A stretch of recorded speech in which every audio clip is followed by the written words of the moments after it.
कभी कभी ऐसा होता है कि हारना भी जीतने से बढ़कर हो जाता है। सुनने में अजीब लगता है ना? आज हम एक ऐसी ही कहानी, हार की जीत के पीछे छिपे गहरे मतलब को समझने वाले हैं। ये कहानी हमें सिखाती है कि असल में जीत होती क्या है। तो यही वो सवाल है जो इस कहानी के बिल्कुल सेंटर में है।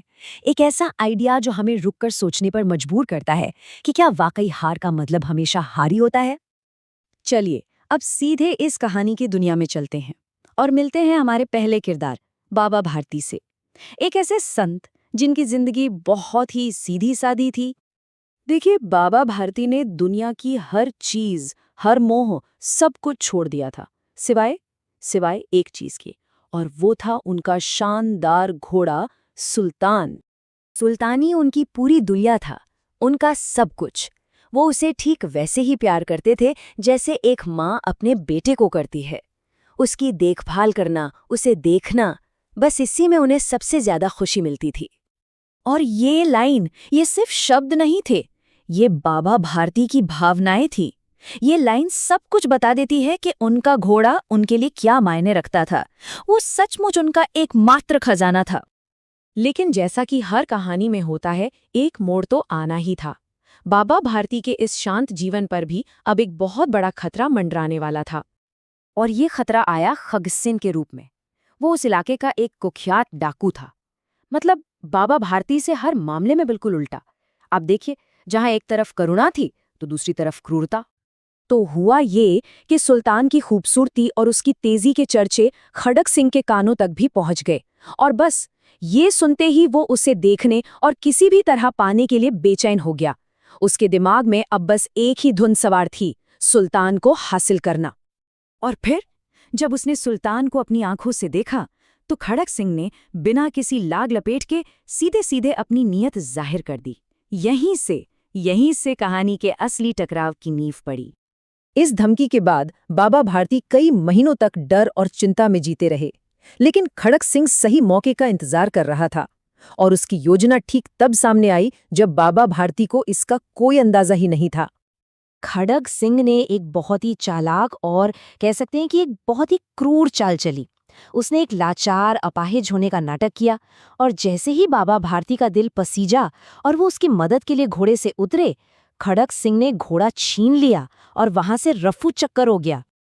और ठीक इसी पल, जब डाकू जीत चुका था और संत हार गए थे, कहानी एक ऐसा अविश्वसनीय मोड़ लेती है जिसकी किसी ने दूर दूर तक कल्पना भी नहीं की होगी।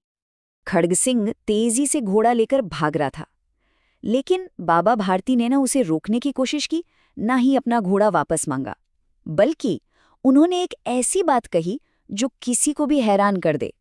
जरा सोचिए, उस इंसान से जिसने उनकी सबसे कीमती चीज छीन ली, बाबा भारती की बस एक ही गुजारिश थी कि इस धोखे के बारे में किसी को भी मत बताना।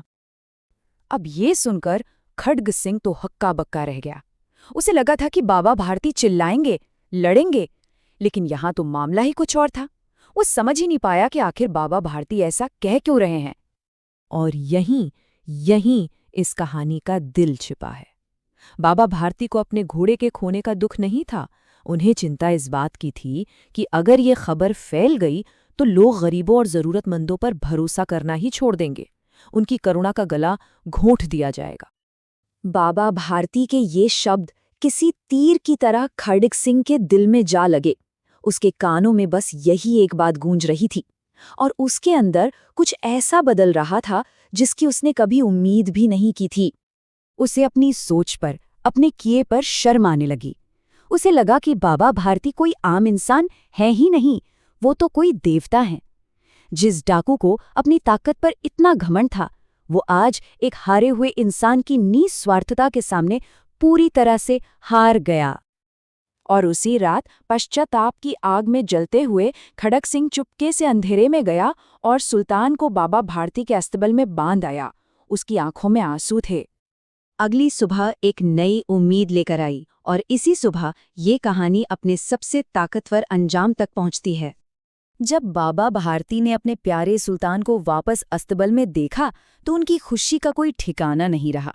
पर यह खुशी सिर्फ घोड़ा वापस पाने की नहीं थी, ये इंसानियत पर उनके भरोसे के वापस लौटने की खुशी थी। और उनके मुंह से निकले इन शब्दों से बिल्कुल साफ हो जाता है कि उनकी असली जीत क्या थी। ये जीत घोड़े को वापस पाने की नहीं, बल्कि एक इंसान के दिल को जीतने की थी, इंसानियत को जीतने की थी।